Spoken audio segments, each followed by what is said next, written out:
Protection act की मांग पर वकीलों का धरना। 18 दिनों से वकीलों का काम बहिष्कार जारी है। कार्य बहिष्कार से न्यायिक व्यवस्था चरमरा गई है। मामले को लेकर हाईकोर्ट में याचिका पर सुनवाई हुई। एक्टिंग सीजे जस्टिस विजय बिश्नोई की कोर्ट में सुनवाई हुई। जोधपुर, जयपुर सहित अन्य बार अध्यक्षों को नोटिस जारी हुआ। 21 मार्च को मामले में फिर सुनवाई होगी।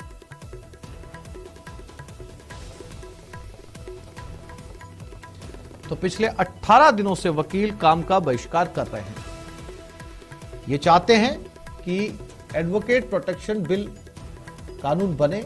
21 मार्च को मामले में सुनवाई होगी। अब ये मामला हाईकोर्ट में चला गया है। साथ ही साथ 18 दिन होने की वजह से लगातार आम लोगों को परेशानी हो रही है, जिनके मामले इस समय अदालतों में लंबित हैं।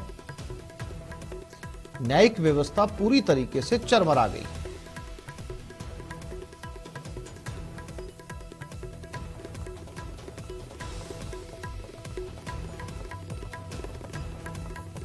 और चंद्रशेखर हमारे साथ जुड़ गए जोधपुर से, उनसे बात करते हैं। चंद्रशेखर, 18 दिन बीत चुके हैं, मामला कोर्ट में है। जब मामला कोर्ट में है, फिर जो है वो धरने के पीछे क्या वजह बता रहे हैं वकील? देखिए, जो जोधपुर के अंदर एक अधिवक्ता जुगराज की हत्या, निर्मम हत्या हुई थी। इसके अलावा राजस्थान प्रदेश में कई अधिवक्ताओं पर हमले और हत्या, यहाँ तक कि आत्मदाह करने की भी बातें सामने आई थी। इसको लेकर लगातार अधिवक्ता एडवोकेट प्रोटेक्शन एक्ट की मांग को लेकर पिछले 18 दिनों से स्वैच्छिक कार्य बहिष्कार कर रहे हैं पूरे राजस्थान में। इसको लेकर जो है न्यायिक व्यवस्था लगभग पूरी तरह से चरमरा चुकी है। बात करें तो जिन लोगों के बच्चे जो है जेल में हैं, उनकी जो पिटीशन है उसमें वे हाईकोर्ट में जाकर खुद हालांकि पैरवी कर रहे हैं, लेकिन उन्हें ये न तो कानून की जानकारी होती है और ना ही वो सही तरह से जो है अपनी दलीलें दे पाते हैं, जिसके चलते उनको जमानत का अधिकार होते हुए भी जमानत मिल नहीं पा रही है। कहीं ना कहीं लोग इस कार्य बहिष्कार से बड़ी परेशानी का जो है सामना कर रहे हैं। अगर बात करें तो प्रदेश में रोजाना लगभग 1 लाख मामलों की सुनवाई होती है और 1 लाख लोग या 1 लाख परिवार पूरी सीधी तरह से इस हड़ताल से प्रभावित हो रहे हैं। आज हाईकोर्ट में इस मामले को लेकर सुनवाई हुई थी और इसमें जो जोधपुर और जयपुर के सभी बार अध्यक्ष और संबंधित कई बार अध्यक्षों को जो है नोटिस जारी किया गया। अब आगे जो है अगली सुनवाई जो 21 मार्च को की जाएगी और तब जो है कोर्ट क्या रुख रखता है। लेकिन फिलहाल जो है अधिवक्ताओं की हड़ताल जारी है और आगामी 13 मार्च को जो है विधानसभा की तैयारी अधिवक्ता कर रहे हैं। जानकारी के लिए आपका धन्यवाद।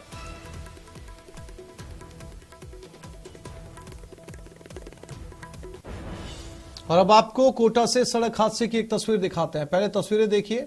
कोई मौका नहीं और तेज रफ्तार कार ने एक महिला को चपेट में ले लिया, फिर एक गाय को चपेट में ले लिया। हादसे में महिला गंभीर रूप से घायल हो गई, जबकि गाय की दर्दनाक मौत हो गई। हादसे के दौरान अफरा तफरी का माहौल था। गनीमत रही कार भीड़ में नहीं घुसी, नहीं तो और बड़ा हादसा हो सकता था। आनंद फानंद में लोगों ने कार चालक को बाहर निकालकर मौके पर मौजूद पुलिसकर्मियों के हवाले किया।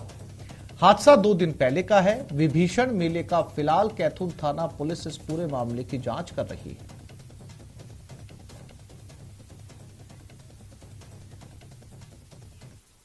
और अब बात कोटा की, जहां कुन्हाड़ी थाना क्षेत्र में एक मजदूर ने पारिवारिक तनाव के चलते सुसाइड कर ली।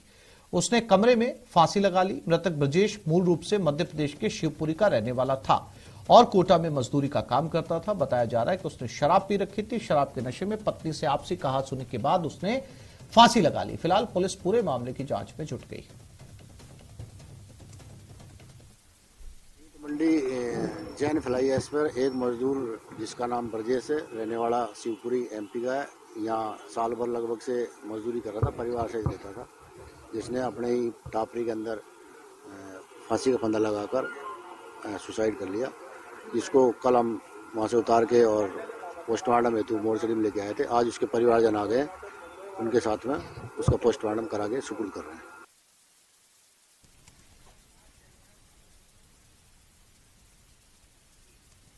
और अब बात जल भराव से हो रही परेशानी की। भरतपुर शहर के पास में नगला चांदवारी में कई सालों से लोग जल भराव की समस्या से जूझ रहे हैं।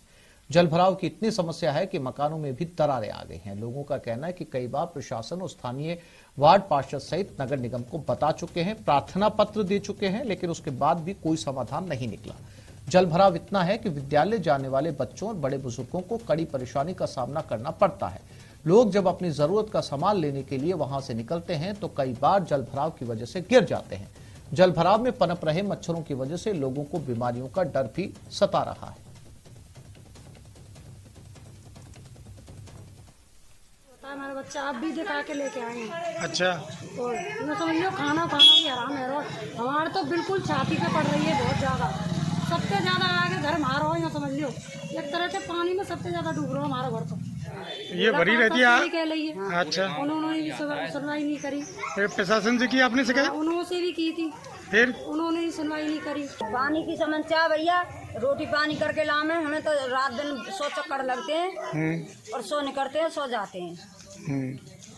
और न्यू देखो हमारी समस्या मिटनी चाहिए।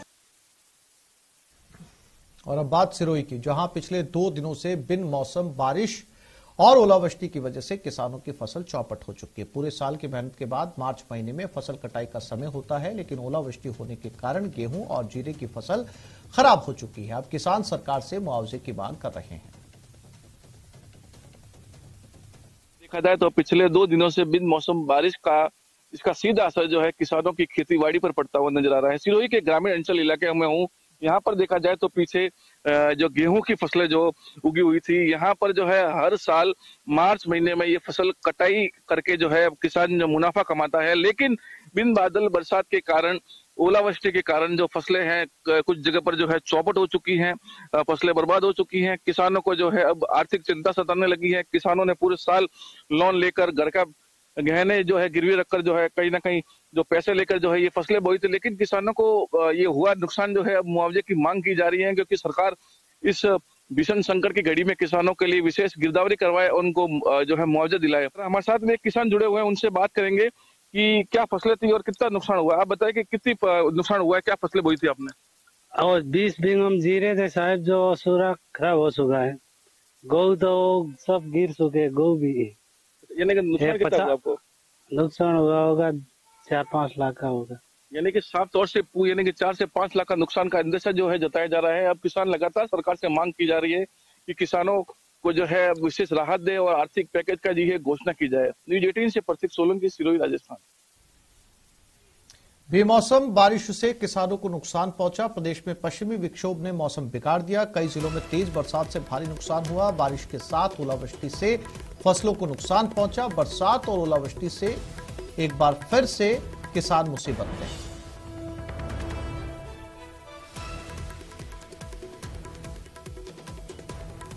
तो जो मौसम बिगड़ा है वो किसानों के लिए खासा नुकसान पहुंचा रहा है। ये देख सकते हैं आप, बारिश के साथ साथ छोटी साइज के ओले भी गिर रहे हैं।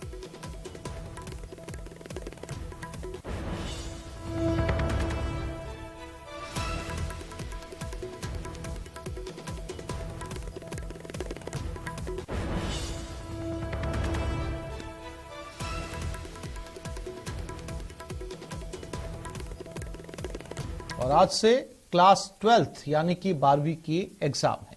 राजस्थान माध्यमिक शिक्षा बोर्ड की 12वीं बोर्ड की परीक्षाएं 12 अप्रैल तक चलेंगी। आज पहले दिन मनोविज्ञान का पेपर आयोजित हो रहा है, जिसमें बेहद कम संख्या में छात्र रजिस्टर्ड हैं।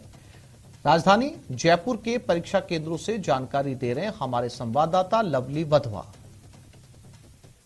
माध्यमिक शिक्षा बोर्ड की कक्षा 12वीं की बोर्ड की परीक्षाएं आज से शुरू हो गई है। राजस्थान के अंदर 6000 से ज्यादा सेंटर्स पर यह परीक्षा जो है वो आयोजित की जा रही है। हालांकि पहले दिन मनोविज्ञान का पेपर होने की वजह से कई सेंटर्स पर आज भी ताले लगे हुए हैं। चुनिंदा जो सेंटर्स हैं वहां पर छात्र जो हैं वो उनके रजिस्ट्रेशन हैं और वहां पर छात्र पहुंचे। एक स्कूल है, जयपुर शहर का बड़ा स्कूल है, रामदेव पोद्दार स्कूल, राजा रामदेव पोद्दार स्कूल। यहाँ पर महज 2 ही छात्रों का जो है वो रजिस्ट्रेशन है और दोनों ही छात्र जो है वो परीक्षा देने के लिए यहाँ पर पहुंचे हुए हैं। और यहाँ पर जो चीटिंग को रोकने के लिए, जो नकल को रोकने के लिए तमाम तरह के इंतजामों के साथ में जो यहाँ स्कूल का जो प्रशासन है वो अलर्ट मोड पर है। और यहाँ पर नोटिस बोर्ड भी चस्पा किया गया, जिसपे साफ तौर पर जो अंदर जो अनुचित साधनों की रोकथाम के लिए जो एक्ट बनाया गया है उसकी यहाँ पर पालना कराने के लिए इसकी सूचना यहाँ पर दी जा रही है। ये राजधानी जयपुर का GLN मार्ग का एक स्कूल है।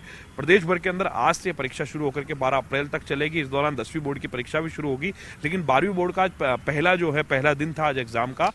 उदयपुर से करीब 50 किलोमीटर दूर स्थित मेनार गांव में होली के दूसरे दिन अनूठे अंदाज में होली का त्योहार मनाया जाता है। पिछले 400 सालों से चली आ रही परंपरा के अनुसार आज भी इस गांव में होली बारूद से खेली जाती है। इस रिपोर्ट में देखिए। देश में एक होली ऐसी भी मीनार गांव की होली है सबसे खास।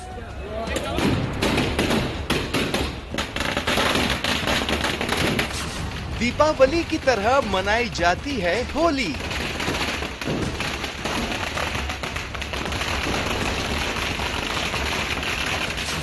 युद्ध भूमि का दृश्य किया जाता है पेश। बंदूकों ने उगली आग, तोपों ने दागे गोले। आतिशबाजी, फायरिंग का अद्भुत नजारा।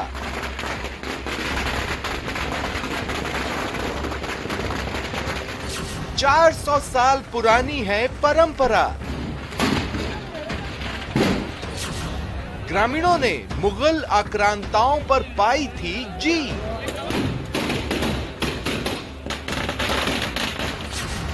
उदयपुर में खेली जाती है बारूद की होली।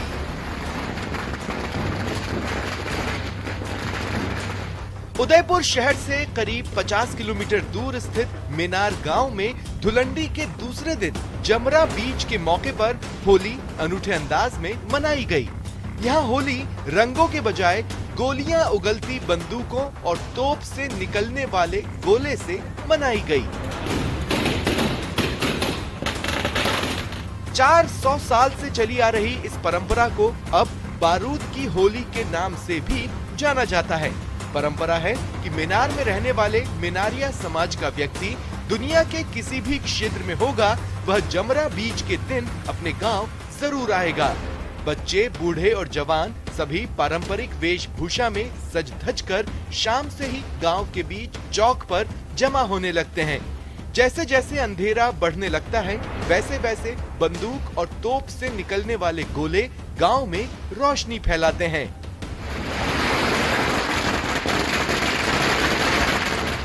माना जाता है कि महाराणा प्रताप के पिता उदय सिंह के समय मेवाड़ पर मुगलों ने आक्रमण किया था।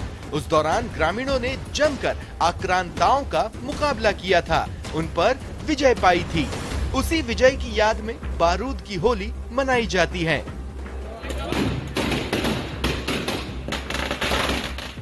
ग्रामीणों के पास सैकड़ों बंदूकें होती हैं, जो पूरी रात आग उगलती है। ऐसा लगता है जैसे गांव में दीपावली मनाई जा रही हो। एक एक कर सैकड़ों बंदूकों से हवाई फायर किए जाते हैं। धमाकों के बीच ग्रामीण नाचते गाते खुशियां मनाते नजर आते हैं। बारूद की इस होली की खासियत यह है कि इसे देखने के लिए आसपास के गांव के लोग भी मीनार गांव पहुंचते हैं। 400 साल की यह परंपरा देखने में भले ही खतरनाक लगे, लेकिन ग्रामीणों का मानना है कि मां अम्बे की असीम कृपा और सदियों पुरानी परंपरा को जीवित रखने की ग्रामीणों की ललक के चलते ही आज तक एक भी ग्रामीण इस आतिशबाजी और फायरिंग में घायल नहीं हुआ। न्यूज़ 18 राजस्थान के लिए उदयपुर से कपिल श्रीमाली की रिपोर्ट।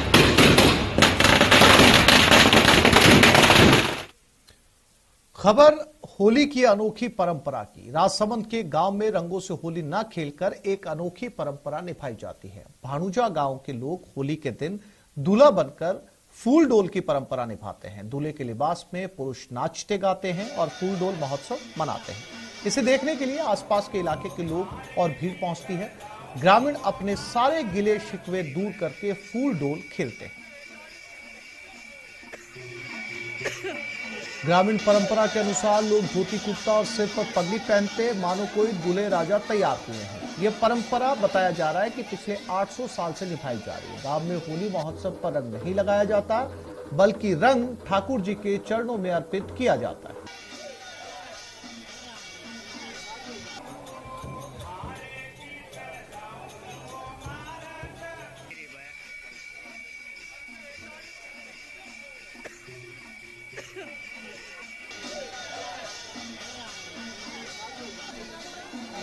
ये तस्वीरें हैं राजसमंद की और ये होली की तस्वीरें हैं। लेकिन आपको जानकर हैरानी होगी कि इतनी भीड़ में भी आपको कोई रंगा हुआ नजर नहीं आएगा। यहाँ पर होली का ऐसा त्योहार है, ये एक ऐसी परंपरा है, अनोखी परंपरा, जहाँ पर सब दूल्हे की तरह सजकर आते हैं और कोई किसी को रंग नहीं लगाता, बल्कि रंग अपने साथ जो लेकर आते हैं वो भगवान के चरणों में चढ़ता है। इसके अलावा एक दूसरे को रंग नहीं लगाया जाता। राजसमंद में इस दिन आपको हर कोई, हर व्यक्ति, हर पुरुष दूल्हा बना हुआ नजर आएगा।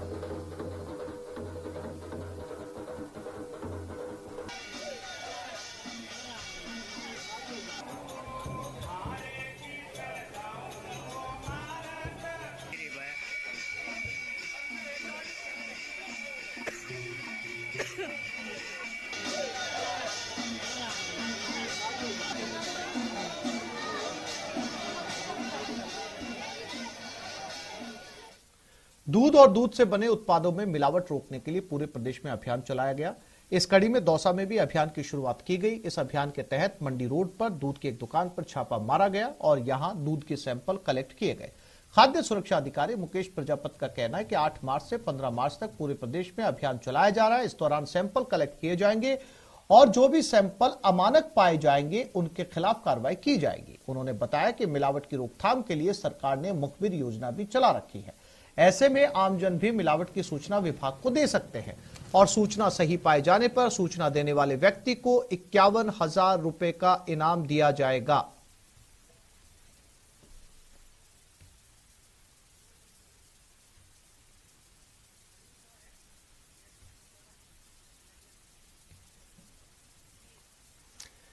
जयपुर के हरमाड़ा इलाके में 4 मार्च को एक युवक पर जानलेवा हमले के 5 आरोपियों को पुलिस ने गिरफ्तार कर लिया। इनमें 2 बाल अपचारी भी शामिल हैं। दरअसल गर्लफ्रेंड से विवाद के चलते यश नाम के युवक पर आरोपियों ने जानलेवा हमला कर दिया। हत्या के इरादे से यश का पत्थर से सिर फोड़ दिया गया। हमले के 5 दिन बाद भी यश को होश नहीं आया। यश के पिता की रिपोर्ट पर पुलिस ने हत्या की कोशिश का केस दर्ज कर लिया और हमले के आरोपियों से पूछताछ शुरू कर दी है।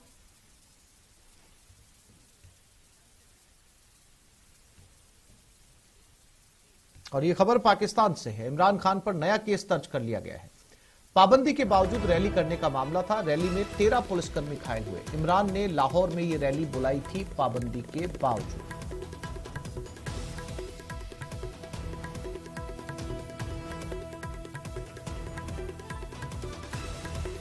तो इस बुलेटिन में फिलहाल इतना ही। नमस्कार।